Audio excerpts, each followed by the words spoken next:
Democracy has also affected the consumer goods industry.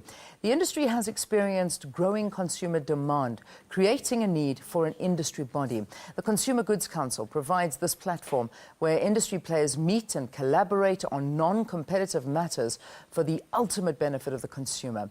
From the Council, we are now joined by Patricia Pillay, who's going to be chatting to us about this. Good to have you. Welcome to the program. Well, thank you. Nice to be here. All right. Now, you say there are a few notable achievements that the Consumer Goods Council has achieved in South Africa. Take us through a couple of them. I think for us, one of the most proud moments was when we launched the Consumer Goods and Services Ombud. The Consumer Protection Act was about to be promulgated, as we're all aware of, and the industry captains got together and decided that they would self-regulate prior to the Act even coming about. And the Consumer Goods Services Ombud was launched last year in March in line with Consumer Rights and World Consumer Rights Day. This Ombud is already in force, and we're ensuring that consumer rights takes place in a positive way. Excellent. How did the European Article Numbering Association become part of the Consumer Goods Council? Sure.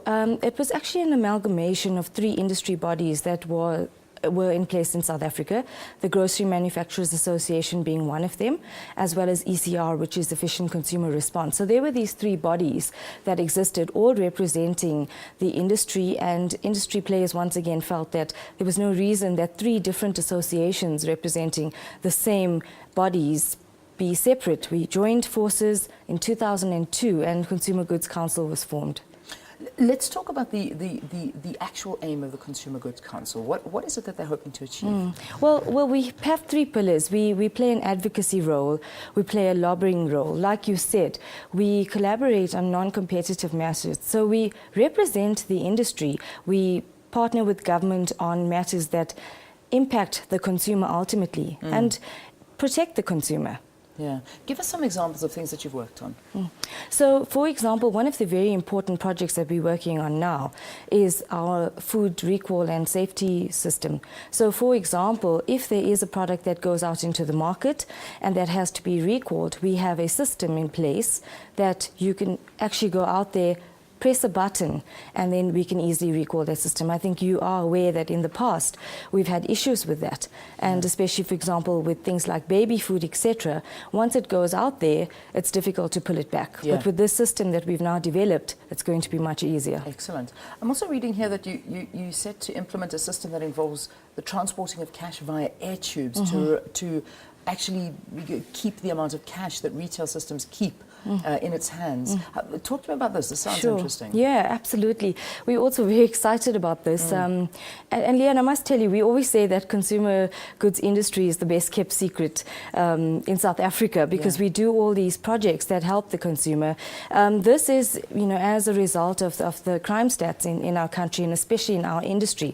We were seen as a target, and one of our divisions, which is the Consumer Goods Risk Initiative, implemented this project with Business Against Crime, as well as your cash in transit companies, and of course the support of the South African police.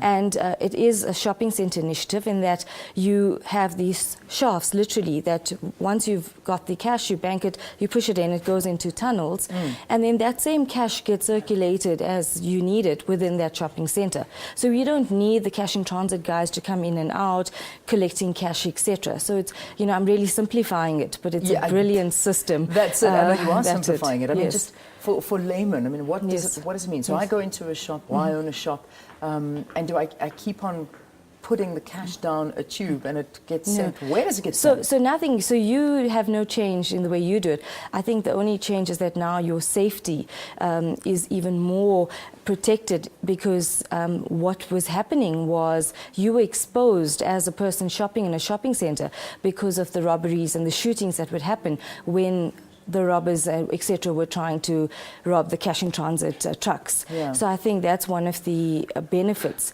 is that now there's no exposure of that because there's not people coming in and out of the stores collecting cash. So this obviously is one of the reasons it's going to be more secure. When are we looking at implementing this? Well, we're already in the pilot stages. So hopefully, once pilot is completed, we can start rolling out around the country. Sure. Excellent. That's something to look forward to. GS1. Talk to me about that. What is that all about? Sure. So in layman's terms, it's barcodes. So when you drink something, we don't have any water, but that little 600 number that you see at the back, yeah. you know, people think it's just to scan a price, but it's actually not. Each one of those little numbers has a significant traceability, and so it can tell us, you know, which brand it is, which store it's from, which batch number it's from.